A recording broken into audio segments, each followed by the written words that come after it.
Bonjour à tous. Je vais procéder avec vous maintenant à la correction d'une inéquation de degré supérieur à 1. C'est celle dont l'énoncé vient de l'actimate à l'infini, page 197, le numéro 27, et il s'agit du troisième énoncé. Donc vous avez 2x carré moins 10x plus 4 sur x carré moins 3x plus 2 qui doit être strictement supérieur à 1. Alors cette fois-ci, on n'a pas 0 dans le membre de droite, donc la première chose à faire est de faire passer le 1 qui est à droite dans le membre de gauche de manière à avoir 0 à droite. Alors, une autre chose qu'on peut faire en même temps est de mettre les deux termes au même dénominateur puisqu'il y a une opération de soustraction avec des fractions algébriques, donc il faut que les dénominateurs des fractions soient identiques.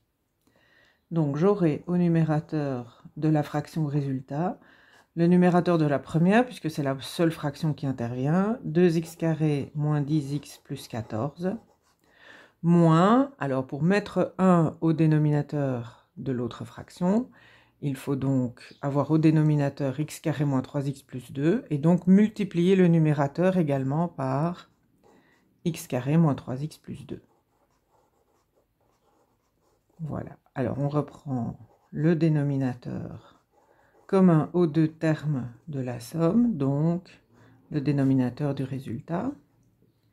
Et à droite, on a bien du coup 0. Donc ici, on a 0 dans le membre de droite de l'inégalité et on a les deux fractions au même dénominateur. On a même déjà effectué la différence entre les deux numérateurs des fractions.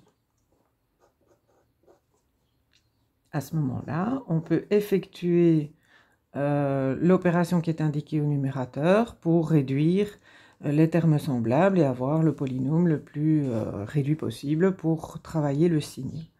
Donc vous avez ici en x carré 2x carré moins x carré, ce qui fait x carré. Pour les termes en x, moins 10x moins moins, donc plus 3x, moins 10x plus 3x, ça donne moins 7x. Et plus 14 moins 2, donc plus 12. Le tout sur le dénominateur commun, toujours x carré moins 3x plus 2. Donc, on a bien cette fois-ci une fraction algébrique qui doit être strictement positive. Pour résoudre cette inéquation, nous cherchons d'abord les racines de chaque élément du numérateur, x carré moins 7x plus 12. Pour trouver les racines, on résout l'équation égale 0. Pour celle-ci, on la cherche grâce à delta. Ou bien vous trouvez instinctivement une factorisation, mais ici delta égale b carré, ce qui donne 49, moins 4 fois 1 fois 12 qui fait 48, donc delta vaut 1. Comme il est positif, il y a deux réponses, 7 plus ou moins la racine de 1 qui fait 1 sur 2. Donc on a une première racine pour ce polynôme-ci, qui est 7 plus 1, 8 sur 2, 4. Et une deuxième, 7 moins 1, 6, 6 sur 2, 3.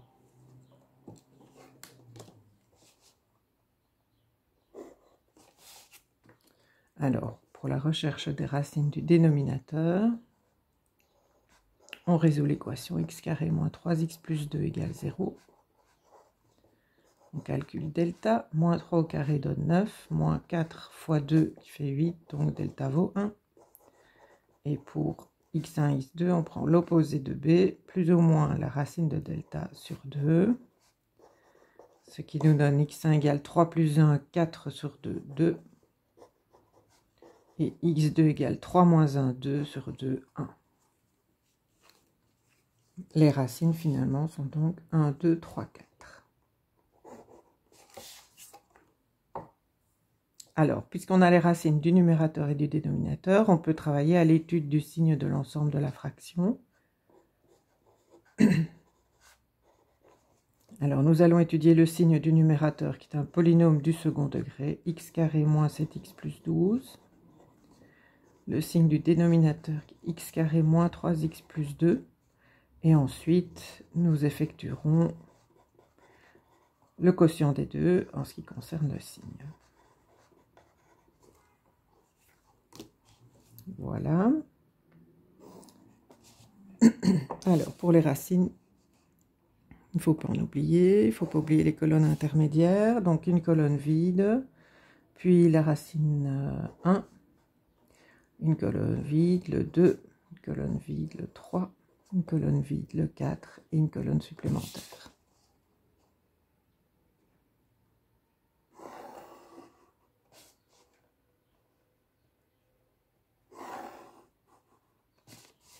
Alors, reprenons pour le numérateur. X carré moins 7x plus 12 vaut 0 lorsque x vaut 3 ou x vaut 4. Donc, en 3 et en 4, nous avons 0. Ensuite, c'est un polynôme du second degré. Donc, le signe de ce polynôme est le signe du coefficient a partout, sauf entre les racines si elles existent. A vaut 1, il est positif. Donc, le signe de ce polynôme est positif partout, sauf entre les deux racines. Voilà. Même analyse pour le suivant. Ces racines sont 1 et 2. A est positif, donc le signe positif partout, sauf entre les racines.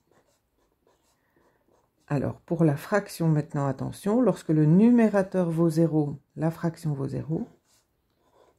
Mais lorsque le dénominateur vaut 0, la fraction n'existe pas. Ensuite, on effectue la règle des signes d'un quotient. Plus sur plus donne plus sur moins donne moins, plus sur plus donne plus, moins sur plus donne moins, et plus sur plus donne plus. Voilà. Donc, voici l'étude du signe de la fraction qui était donnée dans l'énoncé, enfin, à laquelle nous étions arrivés après avoir manipulé l'énoncé, pardon. Maintenant, nous pouvons utiliser cette étude de signe pour résoudre l'inégalité strictement plus grand que 0. Donc, on demande que cette fraction soit strictement positive. Nous allons donc chercher dans la dernière ligne toutes les colonnes pour lesquelles la fraction est notée positive, strictement. Donc, pas de 0, uniquement les plus. Alors, pour réécrire l'ensemble des solutions de cette inéquation, maintenant, on regarde pour chacune des colonnes soulignées quelles sont les valeurs de x qui correspondent à ce résultat. Donc, dans le premier cas, la fraction est positive lorsque x est dans cette colonne-ci, à savoir la colonne qui représente tous les nombres réels strictement plus petits que 1. Donc, dans l'ensemble des solutions, nous aurons une première partie de solution dans le sous-ensemble qui va de moins l'infini jusqu'à 1 non compris. Ensuite, deuxième colonne soulignée, celle qui correspond à une fraction positive, lorsque x est compris, est un nombre réel compris entre 2 et 3. 2 et 3 ne sont pas acceptés puisque l'inégalité est stricte. Donc on a le segment ouvert de 2 à 3. Et enfin, dernière partie, l'ensemble des réels qui est représenté par cette colonne est les réels strictement supérieurs à 4. Donc à partir de 4 jusqu'à plus l'infini, on trouve aussi des solutions pour cette inéquation. Voilà, c'est terminé.